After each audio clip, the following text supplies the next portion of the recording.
Hello, and welcome to Anime Audio Commentary. Today I'll be commenting on episode 10 of Konosuba. If you'd like to watch along, then start watching now. So, this episode, it actually does something I'm normally not too fond of, in that when you have a short anime that's like, 13 episodes tops, and up until the end it's all sort of like slice of life or episodic, but then things become serious. I normally don't like stuff like that. I think this instance is kind of forgivable just because the Destroyer, this sort of ancient Howl's Moving Castle-esque fortress, it's been, mentioned in passing on a few occasions. There was one quest about scoping it out, but they went with, I think it was those snow sprites instead. And then it was actually mentioned in the previous episode, albeit as Aqua's party trick. That doesn't really do justice to the supposed terror of this fortress. But, I think, despite being not so bad as other things, I feel like things might have been better if we had actually seen what the Destroyer is capable of a little bit earlier. Because, even at this junction, we don't know what it can do. We just know that it is allegedly bad news. People are freaking out about it. And I guess, to be fair, it does seem like a serious problem. It has succeeded in preventing reconnaissance, and supposedly it's, an ancient thing that, destroyed its creators first and foremost, and has sort of been rampaging ever since.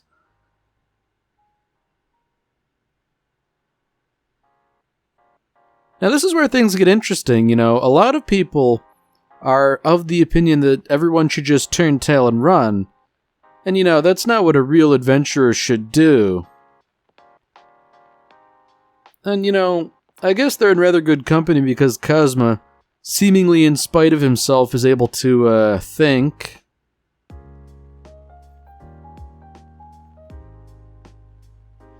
I guess that is interesting. Aqua being so incredibly powerful, she should be able to do something just by having, what would you call it, like anti-magic spells and things like that.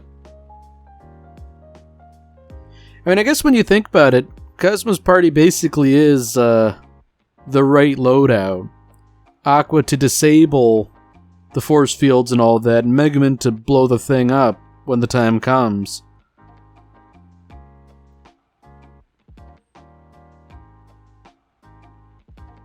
Now, of course, this plan seems all well and good at the outset, but, no plan ever survives coming into contact with reality. So I can only imagine that things are going to go off the rails in pretty quick timing.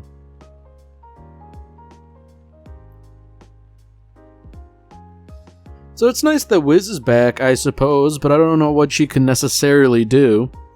I mean, she has mentioned that she's a lich, which sort of implies magical talent.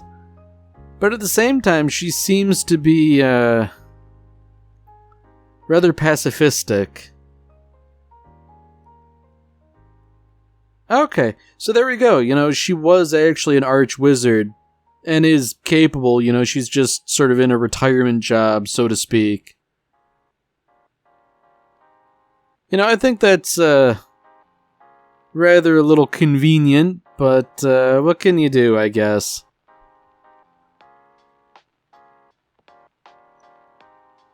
Now, I suppose that leaves room for what Darkness and Kazuma can actually do here. I'd imagine Kazuma can help think and strategize, but Darkness, I mean, what can she really do? Hitting it's not going to do anything, and I feel like it's not going to go out of its way to trample her or something like that.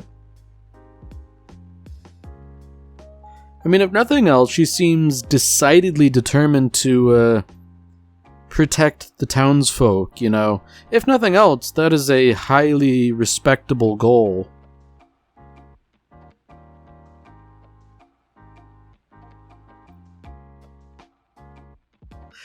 Oh, man, I forgot about that. That is a, kind of a silly name, La Latina. I mean, it's sort of being played serious right now, the idea being that, you know, everyone could die, so she might as well tell somebody, but, you know, that is kind of an interesting bit of backstory for Darkness, that she is sort of, well, I guess the daughter of a noble, and therefore, you know, rich. She doesn't have to become a crusader, she does it purely because she wants to. Sometimes selfishly, sometimes not. Although, if I had to guess, I'd say it was more selfish than not. Something tells me she wants to get trampled.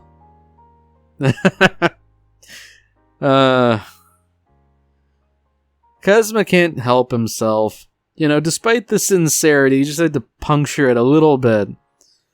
And can you blame the guy, really? Like, that is a rather silly name, all things considered. I mean, personally, I don't think it stands out too much in comparison to Aqua or Megumin, but,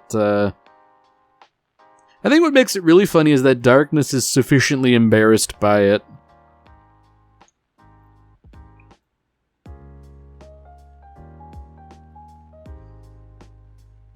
Now this is an interesting turn of events. You know, Megumin is seemingly afraid of it. And I would feel like, in her position, like, this is great. You know, she's in a target-rich environment. There's no way she's gonna miss that thing. If there were an issue, I'd imagine it would just be like, you know, can I really kill that thing in one go? And, you know, there's obviously room for doubt, but surely if you can't kill it, you could cripple it, right?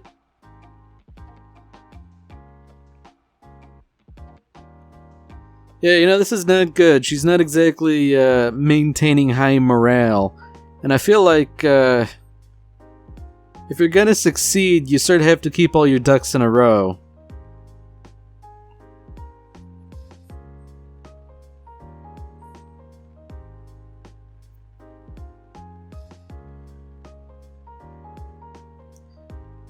You know, as much as it's fun to have Aqua be the butt of the joke, of, well, all the jokes, really, it's nice to see her actually show competence. You know, I'd imagine that the sort of spell she's casting here, it's not nothing. I mean, for a divine being to actually put an effort, that's something, you know? So that really speaks to the defensive warding that the Destroyer has, but that she was able to break it nonetheless. That's really something.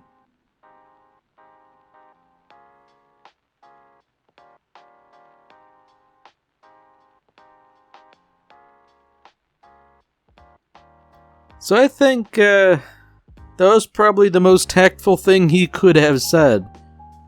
You know, normally it's not advisable to goad Megumin into reckless action, but, you know, it's time to blow things up.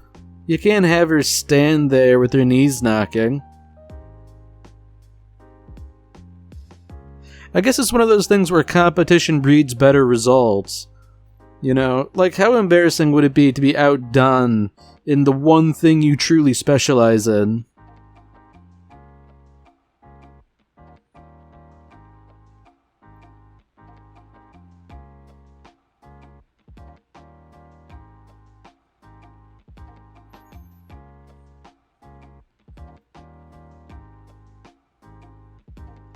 And you know what? That's kind of nice. They actually make Darkness look competent, I guess, or somebody you can depend on, not moving out of the way of that giant thing falling down at her. So, you know, for being this horrible, terrible thing, the Destroyer was surprisingly easy to cripple, although, you know, they were working with some pretty high magic here. And you know, Kazuma understands what's going on here. If you sort of say stuff like that, you're just gonna jinx yourself. Although rather than getting back up and fixing itself, it's instead decided to Self-destruct.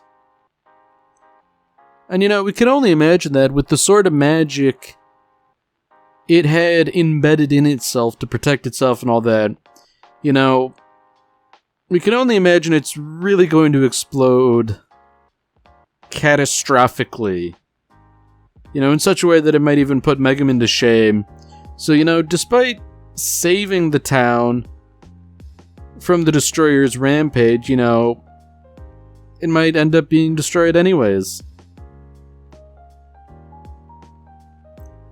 So once again, Darkness is doing the noble thing, I guess, holding up the rear guard. But at the same time, she doesn't have to protect people from a giant explosion. There's nothing she can do. Yeah, there we go. It's purely self-gratification. I feel like maybe she should take up new hobbies. For her own health and for everyone else's health, too.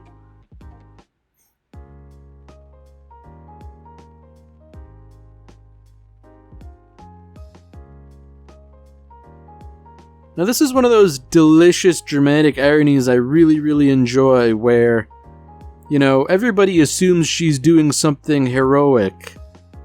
She's not, but, the supposed heroism rallies everybody else. I also find it interesting that most people are sort of, indebted to that succubus bar, and that's why they want to protect the city. That doesn't speak very highly to its reputation, but, if that's what it takes to light a heroic fire under everybody's collective rear, then so be it.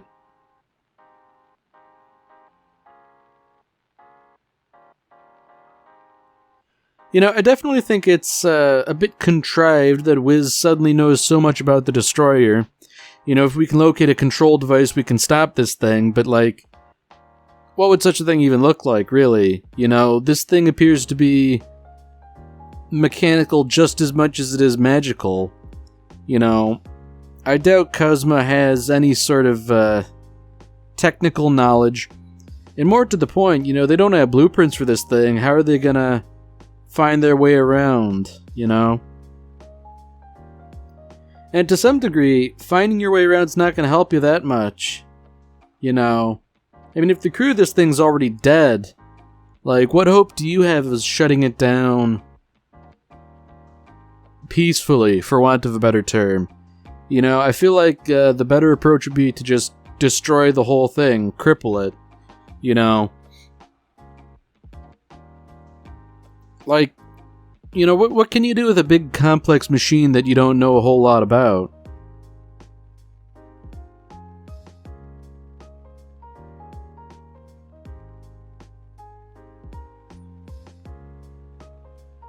Alright, so that's, oh dear. So this is one of those unfortunate things where, the engineer behind the Destroyer doesn't really know what he's doing either. So, even if he were around, or if they could communicate with him from beyond the grave, that's it. He wouldn't be any help either.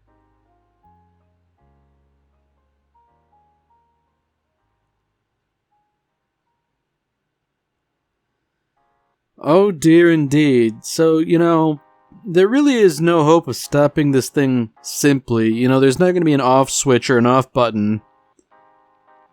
And the power source,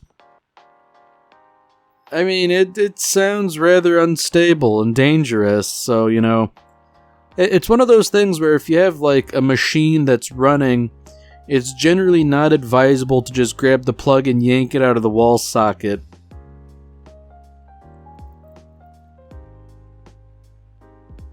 I guess maybe a better analogy would be like trying to remove the batteries from something while it's on and powered. That's not advisable either. You shouldn't really do either of those things. Generally speaking, it's better to turn stuff off to de-energize a device and then remove the power source. Oh man. I'm glad Cosmo's really taking one for the team. You know, he doesn't quite realize what's about to happen, I reckon.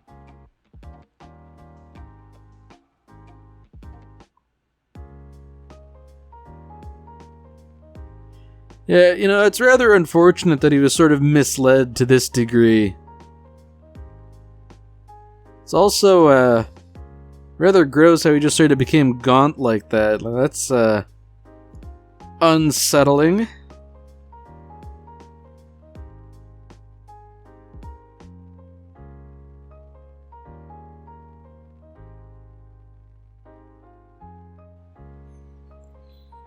So this is just one of those things, you know, Wiz can teleport the Coronatite, but, you know, she doesn't really control the destination all that well. This is one of those things where, you know, Kazuma says, hey, I'm lucky, I can help you out. So naturally, you know it's gonna land in basically the worst possible spot. You know, the idea is this is like a medieval fantasy world, so there's bound to be acres and acres of uninhabited land. But, you know, that wouldn't be, what's the term? Narratively fulfilling, I guess. Or maybe it, you know, would be. Nice resolution, nobody injured or anything like that. But Konosuba's all about, your past actions coming to, bite you in the fundament. So, you know, Kazuma's saying, I'm lucky, and sort of invoking that as a good reason. You know, it's only natural that things would, not work out ideally.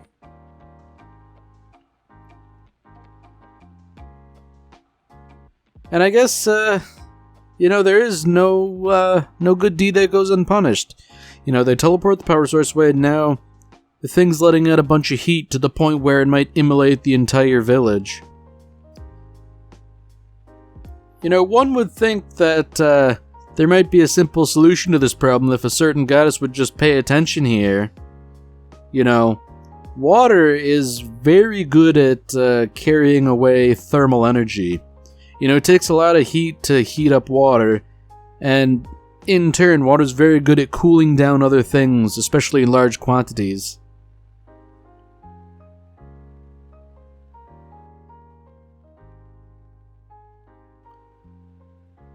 So naturally, it seems like they're really not going to just try and cool down the thing. You know, it's not like we've seen Aqua release an utter deluge before that would be capable of such a feat. You know, that would be one solution, but that's not nearly as fun as just blowing the whole thing up. So, you know, why not?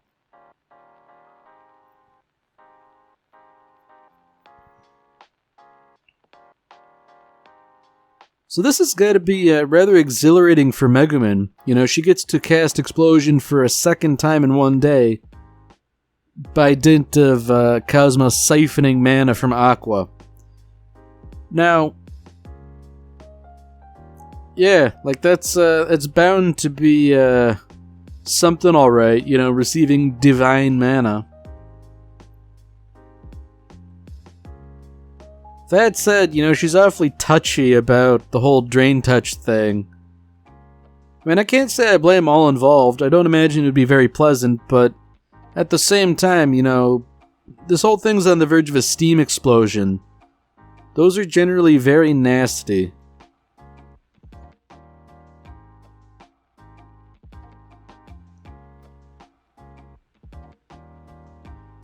So I do have to wonder, Kazuma's using a necromantic spell here, and he's doing it sort of in broad daylight. I feel like there's bound to be some sort of negative repercussion for that, because generally speaking, necromancy is just sort of like an evil branch of magic. You know, you're generally not supposed to do stuff like that. So I have to wonder if him doing this so openly, if that would sort of factor in, you know, especially if things do go wrong. You know, imagine if Megumin just sort of touches off this thing and it blows up for real. I'd imagine some people would call him like a Demon King spy who sort of deliberately cooked off this thing to destroy the town. You know, thinking about it, that was a pretty big mushroom cloud, and it was rather close to the village. I mean, it seems like it wasn't affected, but, you know, I don't think that was anywhere near guaranteed that that would be the case.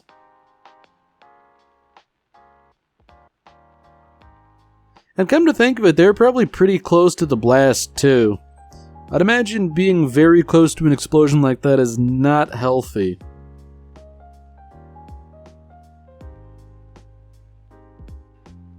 Of course, despite all that, you know, Kazuma's talking like life is good once again, you know, everything's sort of settling down back to usual. Which, you know, you can't really complain about stuff like that after an ordeal like the Destroyer showing up.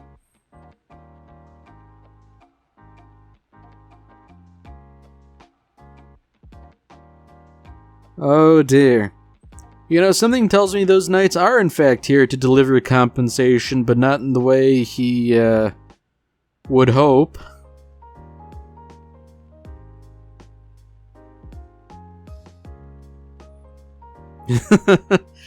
Oh dear, subversion of the state. That's a rather unfortunate charge. Yeah, there we go. The Coronatite obliterated a governor's mansion. That's, not good. It is rather telling that everybody just sort of leaves Kazuma to twist in the wind. Yeah. Truly, no good deed goes unpunished.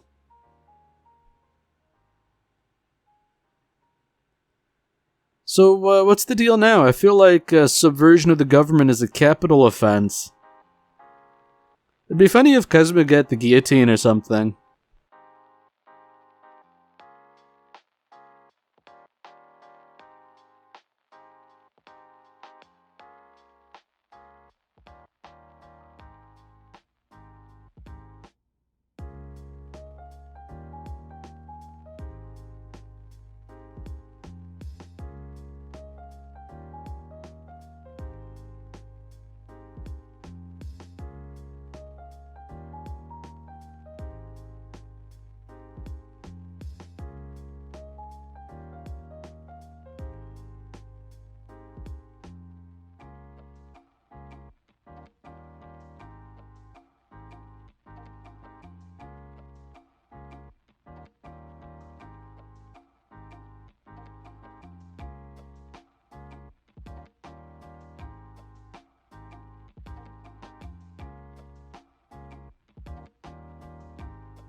Alright, well that's it for this episode. If you've enjoyed it, then by all means, tune in for the next one. See you, Space Cowboy.